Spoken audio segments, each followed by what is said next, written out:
It's that time of the month again where a spot crops up somewhere around my mouth, usually here or here, like a Monroe piercing, and I become certain that it is the perfect moment in time for a faves video. On first thoughts, January went really quickly, but then I think back on all of the really big momentous things that I did over the course of this first month of 2019, and I realise, Jesus Christ, this was so much. So I've got a lot of things to talk about that I'm going to tell you that you have to listen to or have to watch or should buy if you're into that kind of thing. So let's just kick it off with music faves. If you watch my New Year's resolutions video, you'll know that one of the things that I wanted to do this year was expand my music knowledge, and so I've been listening to an awful lot of new music this month. But there are 3 albums that I want to talk about today, but I'm not going to go into such great depths in talking about them as I normally would, because I want to make that a separate video, progress report kind of deal. Is that something you want? Tell me in the comments. But the first of these 3 albums that I wanted to talk about is something that I listened to for 10 days straight, on repeat, constantly, that I became obsessed with and absorbed by. It's Rosalia's El Mal Querer.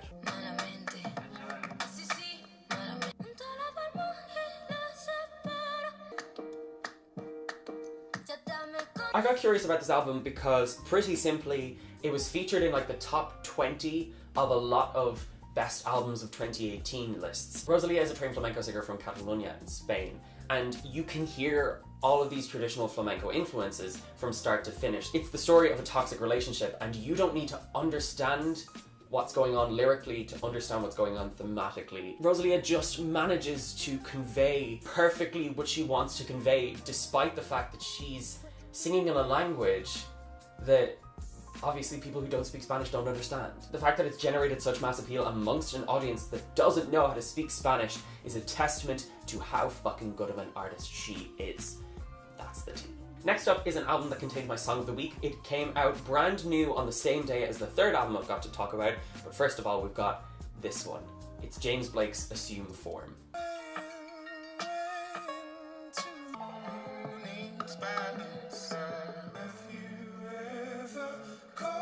As a matter of fact, my song of the week is Barefoot in the Park, which features Rosalía, because it is such a beautiful song. For a very long time, James Blake has been on the periphery of my music knowledge, but I never sat down and went, I'm gonna listen to James Blake now. This album coming out was a perfect opportunity to do so. James Blake is known as like the sad boy of pop music, which is a label that he rejects. His music has often been quite melancholy and moody. This album, however, is very much not that. Yes, this album contains a lot of characteristic moodiness, but ultimately it's a very love-struck and joyful album, and I love it an awful lot. So fascinating, musically, sonically, lyrically, thematically, everything. Brilliant. And my final album is one that I've been expecting for a very long time, ever since I heard her debut single, which is still haunting her to this day. It's Maggie Rogers, Heard It in a Past Life.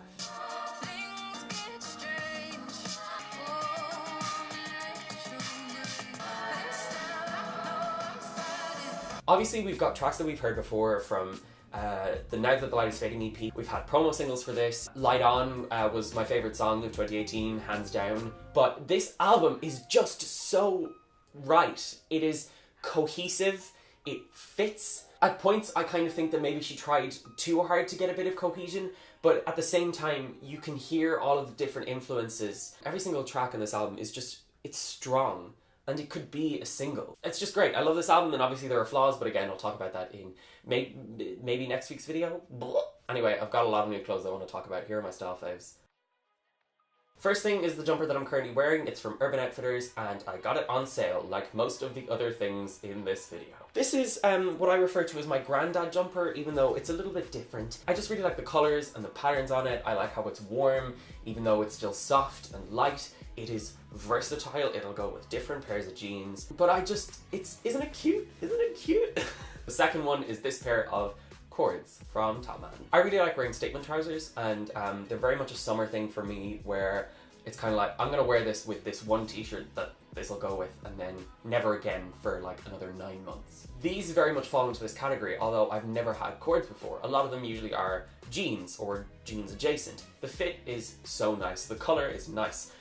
They feel right on me, and I've yet to figure out what to wear them with, but I assure you that when I do, it will look great. My third style fave is this shirt that I got on sale in Zara. This short sleeve shirt I'm just fascinated with. I think I got it for like €8, and The pattern on it is so nice. The colors are beautiful. It's made of that material that I love, that viscose kind of flowy, light. Just wear a t-shirt under it and you'll totally be warm enough, but you'll still feel floaty. I feel cool when I wear it. Like, I feel like I'm in a correct state of being in this shirt. And the same can be said for my fourth and final style fave this month, which I bought in a shop called Pick and Wait, which is a chain of vintage kilo shops that is around Berlin. I don't know about outside of it, but I know that there's 5 or 6 of them in Berlin. I don't know if I mentioned what article of clothing it was, but it's this shirt. I'm obsessed with this shirt. I want to wear it all of the time and never take it off. The colors are just so perfect. The pattern is so perfect. It reminds me of Evil Eyes. I feel sort of regal in it. I've worn it on 3 nights out and I've got compliments every time. Like, ugh, this fucking shirt just has taken over my life. It's all I can think about. I never want anything else. And the final category, as always, my other faves.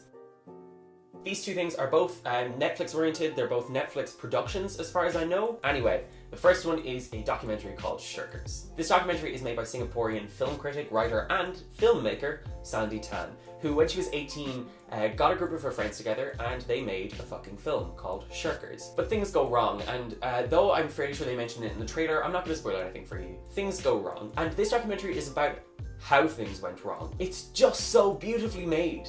It is so well thought out. The pace is a bit awkward. The first hour you're kind of like, I don't know why I'm here. Overall, it's